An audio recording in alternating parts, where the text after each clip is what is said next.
ಇಲ್ಲ ಇದ್ರೆ ಒಳ್ಳೆಯದಲ್ಲ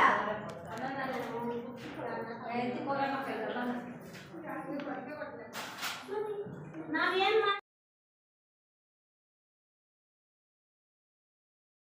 ನಾವು ನಡ್ಸ್ಕೊಂಬರ್ತಾರೆ ಹಿಂದಿನಿಂದ. ನಾವು ಮೊದಲು ದಾರಿ ಇತ್ತು, ಏನೋ ಇಲ್ಲೆಲ್ಲ ಕಾಡಂತ ಇದ್ದಿದ್ದು ನಮ್ಮ ತಾತನವ್ರ ಕಾಲದಲ್ಲಿ.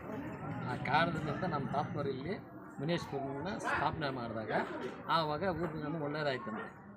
ಎಲ್ಲರೂ ಉಳ್ಕೊಂಡು ಇಲ್ಲಿ ಜಾಸ್ತಿ ಇದಾಗ್ತಾಯಿತ್ತು ನಾವು.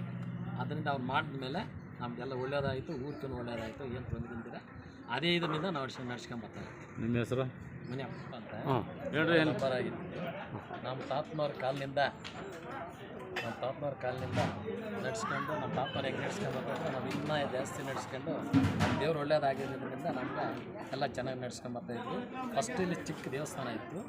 ನಮ್ಮ ತಾತನವರು ನಮ್ಮ ಮಕ್ಕಳೆಲ್ಲ ಇದಾದಮೇಲೆ ನಮ್ಮ ಮಕ್ಕಳು ಇದ್ದಂಗೆಲ್ಲ ನಾವು ಹೊಸ್ದಾಗಿ ದೇವಸ್ಥಾನ ಕಟ್ಟಿ 35 ವರ್ಷದಿಂದ ನಾವು ಸಂಕ್ರಾಂತಿ ಹಬ್ಬ ನಡ್ಸ್ಕೊಂಡು ಬರ್ತಾಯಿದ್ವಿ. ಏನು ಈ ದೇವಸ್ಥಾನದ ವಿಶೇಷತೆ? ಈ ದೇವಸ್ಥಾನದಿಂದ ಒಳ್ಳೆಯಾಗಿದೆ ನಮಗೆ. ಅದರಿಂದ ನಾವು ಚೆನ್ನಾಗಿ ನಡ್ಸ್ಕೊಂಬರ್ತಾಯಿದ್ವಿ.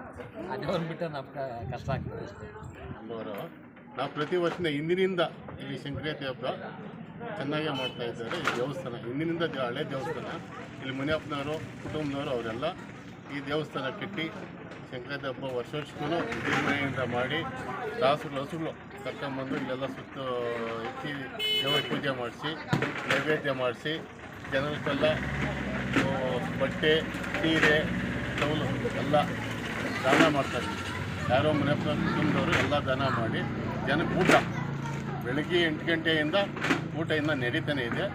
ಇಲ್ಲಿ ಚೆನ್ನಾಗಿ ಮಾಡ್ತಾಯಿದ್ದಾರೆ. ದೇವರು ಚೆನ್ನಾಗಿ ಆರೋಗ್ಯ ಔಷಧಿ ಚೆನ್ನಾಗಿ ಕೊಡಲಿ, ಚೆನ್ನಾಗಿ ಹಿಂಗೆ ನಡ್ಕೊಂಡು ಹೋಗಿ.